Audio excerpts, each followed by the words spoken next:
Hello friends, मेरे स्पामिस्ट्री and astrology video channel पे आपका स्वागत है।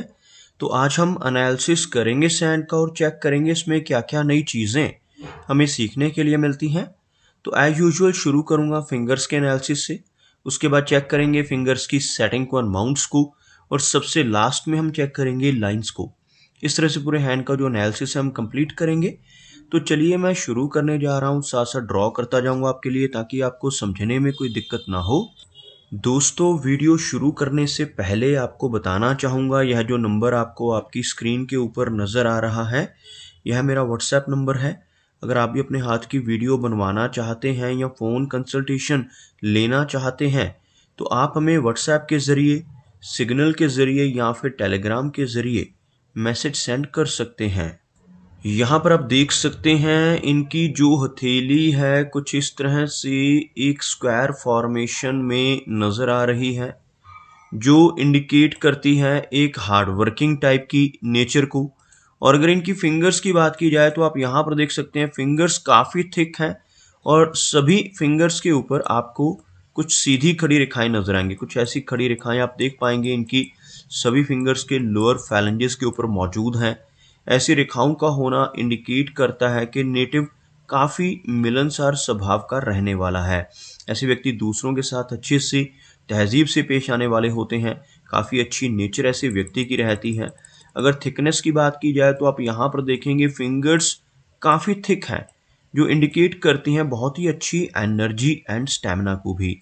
अगर हम लंबाई की बात करें तो यहाँ पर इनकी तर्जनी उंगली, जिसे हम गुरु की फिंगर कहते हैं, अच्छी लेंथ में नज़र आ रही है। काफ़ी थिक फिंगर है, जिसकी वजह से नेटिव की लीडरशिप क्वालिटीज़ काफ़ी बेहतर रहती हैं। अच्छी एनर्जी एंड स्टेमिना देखने को मिलता है और ऐसे व्यक्ति धार्मिक प्रवृत्ति के होते हैं। दूसरों की मदद करने वाली नेचर ऐसे व्यक्ति की रहती है जिनकी गुरु फिंगर थिक और स्ट्रांग नज़र आए। अगर हम बात करें इनकी शनि फिंगर की तो आप यहाँ पर देखेंगे लंबाई में यह फिंगर बहुत अच्छी है। शनि फिंगर का अच्छी लंबाई में होना इंडिकेट करता है कि नेटिव काफ़ी मेहनती नेचर का रहेगा। एक डिसिप्लिन पर्सनैलिटी, एक अनुशासन प्रिय और न्याय प्रिय टाइप की नेचर ऐसे व्यक्ति की रहती है और अपनी इन्हीं खूबियों की वजह से जीवन में अच्छी तरक्की कर पाने में ऐसे व्यक्ति ज़रूर कामयाब होते हैं।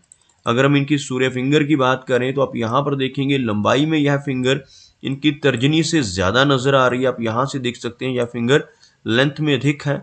इस तरह की लंबी सूर्य फिंगर का होना इंडिकेट करता है कि नेटिव काफ़ी क्रिएटिव नेचर का होगा। काफ़ी अच्छी आर्टिस्टिक क्वालिटीज़ ऐसे व्यक्ति के भीतर रहती हैं और इस फिंगर का अच्छी लेंथ में होना नेटिव को एक अच्छा सोशल सर्कल भी दिलवाता है। साथ ही साथ जिन लोगों की सूर्य फिंगर अच्छी लंबाई में होती है, ऐसे व्यक्ति थोड़े रिस्क टेकर होते हैं। जीवन में रिस्क लेने से नहीं घबराते और कई बार तो अपनी धन की इन्वेस्टमेंट्स के मामले में भी रिस्क ले बैठते हैं। अपने धन को ऐसी जगहों पर इन्वेस्ट कर देते हैं जहां पर लॉस की संभावनाएं ज़्यादा हो, जैसे शेयर मार्केट है, क्रिप्टो करेंसीज हैं, म्यूचुअल फंड्स जैसी चीज़ें हैं। इनमें भी नेटिव की रुचि देखने को मिलती है। अगर हम बात करें फिंगर्स के बीच में बनने वाले गैप की तो आप यहाँ पर देखेंगे इनके सूर्य और बुध फिंगर के बीच में यहाँ पर आपको गैप बनता हुआ नजर आएगा। इस तरह का गैप अगर इन दोनों फिंगर्स के बीच में बन रहा हो तो नेटिव थोड़ा जिद्दी स्वभाव का भी होता है। ऐसे व्यक्ति अपनी मनमर्जी के मालिक होते हैं, जो काम करने की ठान लेते हैं उसको कर कर ही दम लेते हैं। कनिष्का उंगली यानी सबसे छोटी वाली फिंगर को देखा जाए तो आप देखेंगे लंबाई में यह फिंगर अच्छी है लेकिन थोड़ी सी लो सेट हो रही है। यहाँ से अगर हम ये रेखा एक ड्रॉ करें तो आपको कुछ इस तरह की एक रेखा बनती हुई नजर आएगी, जिसमें आप देख सकते हैं इनकी मरकरी फिंगर थोड़ा नीचे से शुरू होती हुई, जिसे हम लो सेट मरकरी फिंगर कहते हैं। इस तरह की फिंगर का होना इंडिकेट करता है कि नेटिव की नेचर थोड़ी शाई हो सकती है, थोड़ा शर्मीला स्वभाव ऐसे व्यक्ति का देखने को मिलता है। लेकिन लेंथ में यह फिंगर अच्छी है, जिस वजह से नेटिव का बिजनेस एक्वेन अच्छा रहेगा। ऐसे व्यक्ति के कम्युनिकेशन स्किल्स भी काफ़ी बेहतर रहते हैं। इसी वजह से अगर ऐसा व्यक्ति कोई खुद का बिजनेस करता है तो उसमें अच्छी सक्सेस मिलने के योग बनते हैं। चलिए आगे बढ़ते हैं और चेक करते हैं इनके सभी माउंट्स को। उसके बाद हम इनकी सभी रेखाओं को भी चेक करेंगे। सबसे पहले गुरु पर्वत की बात की जाए तो जो तर्जनी उंगली के नीचे का एरिया है इसे हम गुरु पर्वत कहते हैं, जिसको मैं अभी सर्कल कर रहा हूँ। यह माउंट काफी उठा हुआ आपको नजर आएगा, जो नेटिव को नॉलेजेबल बनाता है। ऐसे व्यक्ति ज्ञानवान होते हैं। आप यहाँ पर देखेंगे यह इनकी जीवन रेखा है। इसी में से निकलकर कुछ इस तरह की रेखाएं ऊपर की तरफ बढ़ती हुई आप देख पाएंगे। इस तरह की रेखाओं को प्रोग्रेस लाइंस कहा जाता है। जिनकी हथेली में गुरु पर्वत पर ऐसी रेखाएं नजर आए, ऐसे व्यक्ति अपने जीवन में मिडिल एज के बाद काफी अच्छी तरक्की कर पाते हैं। काफी अच्छी प्रोग्रेस के योग ऐसे व्यक्ति की जीवन में 40 की एज के बाद बनते हैं। अगर हम बात करें इनके शनि पर्वत की, तो आप यहाँ पर देखेंगे बिल्कुल फ्लैट होता हुआ शनि माउंट। लंबी शनि रेखा का भी यहाँ पर अभाव है। यहाँ पर आप देखेंगे जो भाग्य रेखा है यहाँ पर आकर थोड़ी कमजोर पड़ती हुई और कुछ रेखाएं इसको काटती हुई भी नजर आ रही हैं, जिसकी वजह से जीवन में उतार चढ़ाव रहेंगे। इस माउंट का फ्लैट होना या दबना इंडिकेट करता है कि नेटिव को अपने जीवन में थोड़ी स्ट्रगल अधिक करनी होगी। ऐसे व्यक्ति को अपने कंफर्ट जोन से निकलना पड़ता है, अपने कंफर्ट जोन से निकलकर काम करना पड़ता है, तभी ऐसा व्यक्ति अपने जीवन में तरक्की पा लेता है। अगर हम सूर्य की बात करें तो आप यहाँ पर देखेंगे सूर्य माउंट भी यहाँ पर शनि की भांति हल्का सा फ्लैट है, बहुत ज्यादा उभरा हुआ सूर्य माउंट नहीं है, जिस वजह से नेटिव को जीवन में यश मिलने में कमी महसूस होती है। ऐसा व्यक्ति अगर दूसरों के लिए कितना भी काम कर ले, दूसरों की कितनी भी हेल्प कर ले, बदले में कोई इनाम, कोई अप्रिसिएशन नहीं मिल पाती, जिसे हम यश की कमी कहते हैं। सूर्य रेखा की बात की जाए तो आपको यहाँ पर सूर्य रेखा नजर आएगी कुछ इस तरह से।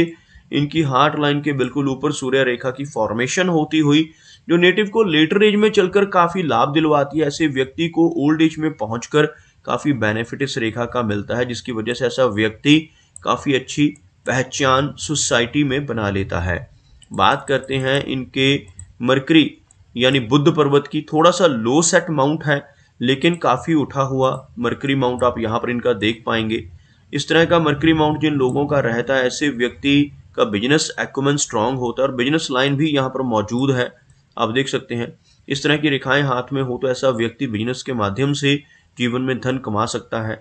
खड़ी रेखाएं मरकरी माउंट के ऊपर होना आप देखेंगे यहाँ पर कुछ इस तरह की छोटी छोटी खड़ी रेखाएं मौजूद हैं, जिन्हें हम हीलिंग लाइंस के नाम से जानते हैं। ऐसी रेखाएं अगर हाथ में मौजूद होती हैं तो ऐसा व्यक्ति दूसरों की प्रॉब्लम्स को दूर करने वाला होता है। अपने शब्दों से, अपने कर्मों से, अपनी सलाह या कंसल्टेशन से लोगों की प्रॉब्लम्स को दूर करने की काबिलियत ऐसे व्यक्ति के भीतर काफी अच्छी रहती है। चलिए आगे बढ़ते हैं और चेक करते हैं इनकी मेजर लाइंस को। तो सबसे पहले हार्ट लाइन की बात की जाए तो यह रेखा आपको बिल्कुल स्ट्रेट नजर आएगी, यहाँ तक पहुंचती हुई शनि का जो एरिया है यहाँ तक पहुंचती हुई हार्ट लाइन नेटिव को काफी प्रैक्टिकल बनाती है। और यहाँ से एक ब्रांच निकलकर इस तरह से नीचे की तरफ चलती हुई, जो मंगल का एरिया रहता है, इनर मार्स का एरिया रहता है, इस तरफ जाती हुई, जिस वजह से नेटिव के भीतर थोड़ा अग्रेशन ज्यादा रह सकता है। और इस तरह का जो फोर्क बनता है, इस चिन्ह को, जैसे यहाँ से ये एक रेखा निकलकर एक वी टाइप का सिंबल बना रही है, इसको हम विष्णु चिन्ह कहते हैं। जिन लोगों की थैली पर ऐसा विष्णु चिन्ह बन जाए, अगर ऐसा व्यक्ति जीवन में ईमानदारी के रास्ते पर चलता रहे तो बहुत अच्छी तरक्की जरूर पाता है। लेकिन इसके बिल्कुल विपरीत अगर ऐसा व्यक्ति गलत रास्ते पर चलकर बेईमानी से धन कमाने की कोशिशें करने लगे तो जीवन में दिक्कतें आ जाती हैं और तरक्की रुक जाती है और नुकसान ज्यादा होते हैं। इसीलिए जिनके हाथ पर भी इस तरह का फोर्क बनता है हार्ट लाइन के अंत पर, उन्हें हमेशा यही सुजेस्ट करता हूं कि ईमानदारी का रास्ता कभी ना छोड़ें। अगर हम बात करें इनकी लाइन ऑफ माइंड की तो आप देखेंगे यह रेखा कुछ इस तरह से नीचे का रुख करती हुई आगे चलकर यहाँ पर भी एक फोर्क का जैसा चिन्ह बनता आपको नजर आएगा। इस तरह के फोर्क को हम क्रिएटिविटी का फोर्क कहते हैं, राइटर्स फोर्क कहते हैं। इस तरह का फोर्क होने से नेटिव की जो इमेजिनेशन करने की क्षमता है वो बहुत ज्यादा बेहतर होती है। ऐसा व्यक्ति काफी ज्यादा कल्पनाएं करने वाला होता है। अगर अपनी इन्हीं कल्पनाओं को किसी क्रिएटिविटी में चेंज कर पाए तो काफी लाभ मिलता है। अदरवाइज इस तरह का फोर्क माइंड लाइन पे बनने से नेटिव को थोड़ा स्ट्रेस या तनाव रहने की संभावनाएं अधिक रहती हैं। चलिए आगे चेक करते हैं इनकी लाइफ लाइन को। तो आप यहाँ पर देखेंगे इनकी जो जीवन रेखा है काफी अच्छी लंबाई में है। यहाँ से शुरू होने वाली यह जीवन रेखा आपको लगभग यहाँ तक पहुंचती नजर आएगी। इस तरह की लंबी लाइफ लाइन का होना इंडिकेट करता है कि नेटिव की एज लंबी रहने वाली है। ऐसा व्यक्ति लगभग 75 से लेकर 80 के बीच की एज को एंजॉय कर पाता है। इस रेखा का बीच बीच में से छोटी छोटी रेखाओं से कटना इंडिकेट करता है कि नेटिव को कुछ माइनर हेल्थ इश्यूज का सामना भी समय समय पर करना होगा। आप यहाँ पर देखेंगे जीवन रेखा के अंत में यहाँ पर आकर एक फिश नुमा आकृति आपको इस एरिया में बनती हुई नजर आएगी। इस तरह का चिन्ह जो केतु पर्वत के ऊपर बनता है, इसका होना हथेली में बहुत ही अच्छा माना जाता है। ऐसा ऐसा चिन्ह होने से नेटिव को जीवन में कई बार अचानक धन लाभ होते हैं, फॉरेन ट्रैवल करने के मौके जीवन में कई बार मिलते हैं। ऐसे व्यक्ति को इंश्योरेंस के जरिए, इनहेरिटेंस के जरिए, शेयर मार्केट या लॉटरी जैसी चीजों से भी जीवन में अचानक धन की प्राप्ति होने के योग बनते हैं। ऐसा व्यक्ति काफी घूमता है। फॉरेन ट्रैवल भी ऐसे व्यक्ति के जीवन में एक से अधिक बार होने की संभावनाएं इस तरह के चिन्ह की वजह से प्रबल रहती हैं। अगर हम बात करें इनके शुक्र पर्वत की, तो आप यहाँ पर देखेंगे शुक्र का जो एरिया है उभरा हुआ है। इस तरह का उठा हुआ शुक्र पर्वत जीवन में हर तरह की सुख सुविधाएं देता है, लेकिन यहाँ पर इस तरह की रेखाओं का होना बिल्कुल भी अच्छा नहीं माना जाता। इसकी वजह से पारिवारिक लाइफ में, जो फैमिली लाइफ है, उसमें दिक्कतें आती हैं। मैरिड लाइफ भी ऐसे व्यक्ति की डिस्टर्ब रहती है। इन रेखाओं का यहाँ पर होना पारिवारिक जीवन के लिए अच्छा संकेत नहीं माना जाता। अगर हम देखें इनके लाइफ लाइन के अंदर के एरिया को, तो आपको यहाँ पर एक रेखा नजर आएगी। इस तरह की रेखा को मंगल की रेखा कहा जाता है। ऐसी रेखा होना नेटिव को थोड़ा अग्रेसिव नेचर का बनाती है, लेकिन इस रेखा का होना प्रॉपर्टी के लिए अच्छा माना जाता है। ऐसा व्यक्ति अपने जीवन में अच्छी प्रॉपर्टी बना पाने में भी कामयाब रहता है। अगर हम इनके चंद्र पर्वत की बात करें, तो आप देखेंगे यह एरिया, चंद्र का एरिया यहाँ पर काफी अच्छा नजर आ रहा है, लेकिन इनकी जो जीवन रेखा है वो भी मून की तरफ बढ़ती हुई, और साथ ही साथ यहाँ पर आपको काफी सारी ऐसी आड़ी और ऊपर की तरफ चलने वाली रेखाएं भी नजर आएंगी। ऐसी रेखाओं का होना दर्शाता है कि जीवन में काफी ट्रैवल तो रहेगा, लेकिन साथ ही साथ इन रेखाओं की वजह से बेचैनी की समस्या, एंग्जाइटी जैसी दिक्कतें भी नेटिव को जीवन में परेशानी दे सकती हैं। दोस्तों, ये कुछ एनालिसिस थे इनके हैंड के बारे में, और मेरी कोशिश यही रहती है कि सभी सवालों के जवाब एक ही वीडियो के थ्रू दे पाऊं, लेकिन फिर भी कोई ना कोई चिन्ह या सवाल रह जाता है। तो इनसे रिक्वेस्ट है कि अगर इनका कोई क्वेश्चन पेंडिंग है तो मुझे व्हाट्सएप पर मैसेज करें। मेरा वीडियो वॉच करने के लिए आपका बहुत बहुत धन्यवाद।